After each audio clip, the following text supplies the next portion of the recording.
Sida layer mini fridge. Drink. Hey guys, welcome back to my channel. Ado मैं आऊँगा she के video से I'm excited so हुआ है तो खरा so confused खरा क्या मैं दाते का हाय कंदा Amazon दगी weird कोई stuffs खरा लोग बने related to beauty ado hi the secret lipstick का इनका अदगी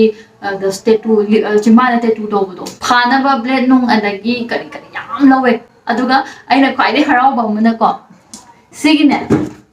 mini fridge है सिगी से मिखराना दे चापोट कुंबा हमना बे यावे को तो आइगी दी mini fridge है आइना skin care products हमने आइगी लो बने बाको सिगी mini fridge है सिगी सुला के अदुशी मैम सिगी वीडियो इतु इन्हें अदु कई कुंबा वीडियो से interested ओए ना खला गती हाइदी तुम यंग निंग बफावर गती like तो बिरमो अदुगा मखाता ना सो तुम यंग बियो अदो channel से subscribe तो उठो और गती subscribe तो बिरमो अदो how to say ado first ta aina han ningi se so aina so ambo khangdo tri ba ka chakre sigi se tattoo lipstick ha e aduga chiman sida ama kaino do nakong na chi pot na bro hangi ya ba to adu dugi lipstick tu ne ba to no phom du churuk ki ta ba tawe trying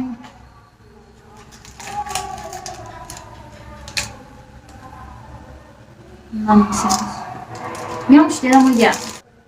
पैसा मन जुई दे दुगा सिसु मही सोम त याउ दुलोय कंग्रब कनोम तौरी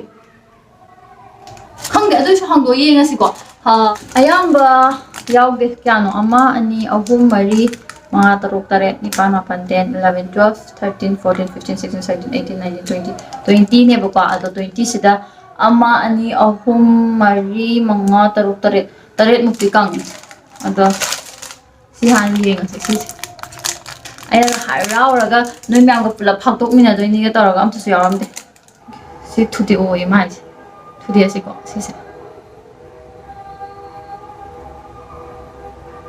ma ai lipstick sang ba sa si na o ra ai amuka lau tho torak yaw dra bane to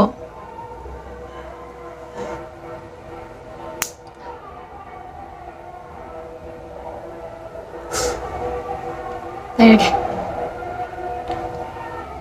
don't know machu angang malay de ba ko coffee color lay gim ne ba doing si machu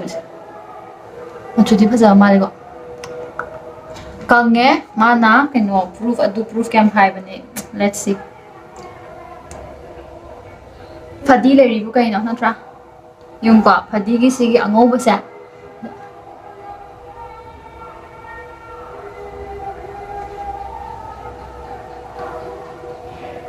kokti ya aduishu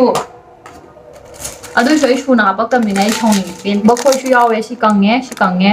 khora ayam ba kang ba khoi shu yawe to si di pura fresh oi ba male adum kang ba khoi shu yaw ni ai shu thawai nongai te ba aduga mathang gi facial razor se si su law bane adum hai di pisum khok khot pa tong na ba gi da adum pha thuna khok poi da si razor sina phatlang khok to khim do yam sam mi dana adugi si gi se hapet mate ga mulake lang na tor di kana tawoi dana but asam bi thabak haibase yam darkar ni the difference aduga mathangi sina under eye cream ne ba caffeine gi coffee under eye cream this is aina amuk season agi do nungai ba aduga noi shu taw bre ni under eye cream se taira kan da mit sa ya thop pado hojiki pilgrim gi ama lai ba ko hojiki si particular eye cream se aina hangai type to kutsa ama morok sa ba type to sai ba but still ai tum tai ba ko si gi m caffeine gi se m caffeine gi sina taira kan da ka shumit ta sa ba oi ta ba do adu en si m caffeine gi se lai ge na lai re ado si gi marak si da ma gi m caffeine gi yo aya martum mo yore m caffeine gi se lai re kan gi marak to adu da aina anak skin care khar ta oi ba do hai di makeup ni da na do pilgrim gi icon do tai kan thok ta ba ne khoi mama na ne kaino nang se moro yam sai ai di ngam roi tai roi hai adu aina ne mok su sa de ba hai di na ngai sa ra ga su mai da sok pa gi sai do sok pa lei ba gi sa boi ra mani bai ho ji tai ga su ga sa de ba harau e kaino si se I don't know what is this ado yare mathang gi sine ko sigi nail polish remover se deep and twist hai khara hong ba lo ne na swiss gi chi Swiss Beauty gi deep and twist se lawbane ba makhal makhal atoppa atang su dum yawidana atang ba yawdo aina sum aham ba try tawbani na kai do atang ba leidoi no hairaga aina ahong ba leibane si se hongi bane oga mathangi sina aina haisho haigredana skin care yamna tawwe khole haujikan do aduga aina sigi gwasa se lawbane ba adum तौरगा खरा फगद्रा ना खंगवा दुगी सिगी ग्वासा से लवइने अदुगा अमना सिगी dark circle लेबदो आइदी अहिंग तुमदेबा अहिंग तुमदबा हाबदि अनि हुम तुम तुमेबा हुम दि यौदि अनि अम मखाय लाइ तुमबनिना dark circle से आम लेये मिड सोक सो ए आई सेरम नति आई सेरम पेज से साइ तरगा तकलाउ नपि से सिसु लेबने सि लेइसना कइगिनो हाइबरा पामसु पामबा लेइसु लेनिंगबा अदुगा आइगी मिनी फ्रिज लेबको मिनी फ्रिज की कइनो होइदोइबा मागी मिनी फ्रिज फनिंग दा हापनो पोट ओइदोइबा हमरा दुगी अदा मिनी फ्रिज तो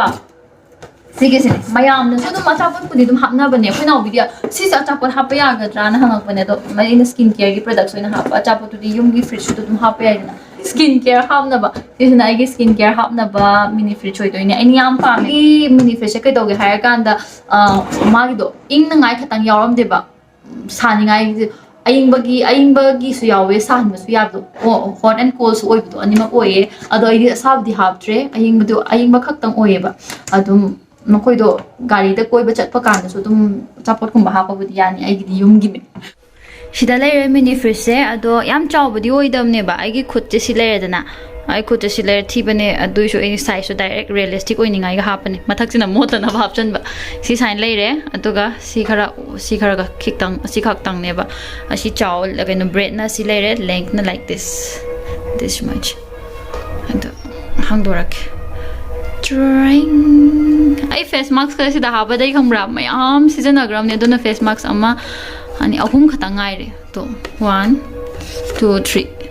अदुगा सिदना आइगी पोचै गई थंब मैम दो अयाम पिलग्रिम्स की गाक्ता ओइबने आइगी सिगी रोलर हाइब्रा जेट रोलर दो सिम लेरे पिलग्रिम की सेरम ने सिसिना लोइदोरबने सिसु अदुगा तो सिगी आई क्रीम जे याम साबदो होजकते केम साबिद्रे देन सिना आइगी मॉइस्चराइजर अदुगा ngसाइगी मित्ता हापनबदो सिसि लेरे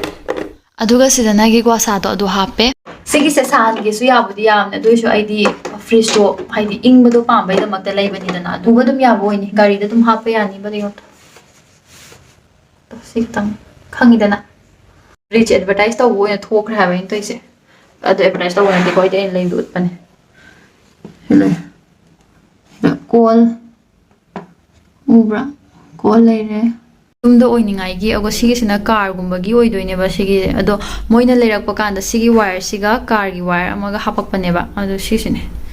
सिनी आई ngasiगी अदुम हाइदि अपा पोचै अमेज़न दे खर लेबने दुम का अदुम नोइ फ्रिज से पामगदि लैयो अदो नकोइ पैसा थोक्तबा अंगांग ओइरगदि को लैगनो हाइदि अखोइदि अहन ओइरबनिना अहन हाइसे आइदि अहननेबको आइदि अहन ओइरबनिना दुम अपाम सुम आइना थाइना गाइ पि कांदगी दुम पामचरक पोचै गइदो सुम लेरगा सुम कलेक्ट तोरपने अवन पॉट किको काइ फगिदोंनि अदो अदुम लेबदि याये ट्राई तुम तौबदि याये तुबु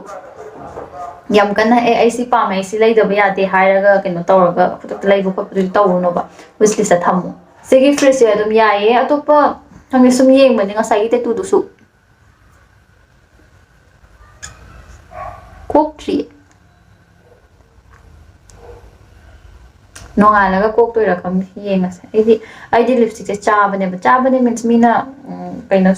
किस प्रूफ अदु प्रूफ हायर जो आइदि तैरंगा हाबरा पुंग अमा लेरगा दुम लोइ थोकी हाइबा लिपस्टिक तो एकता खांगदबा चिंबान ओइबदो लिपस्टिक ना अदु ओइबनेबा अदो खंगे दुम नुपासु दुम लेबि यानि दना कोइ नु लम कोइबा खोपा चटलासु दे नोइ साहि बर्थडे गिफ्ट ओइना पिउसु कोसु काइदे ना tra कोइ गे नु मैना लेजामने नोइ द सम पिनिना दे पिउ हाइबनिदा नत्रा गिफ्ट आइडिया हाइबि को इदि नो खोइदा लाइओन इंजन बनते को नोइ नुपि द सी पिबदो याइना गिफ्ट आइडिया सब हाइबि वाने कइ पिदोइनो खंगदे चॉकलेट पिदो सबदि फ्रिज से पिना फत्रो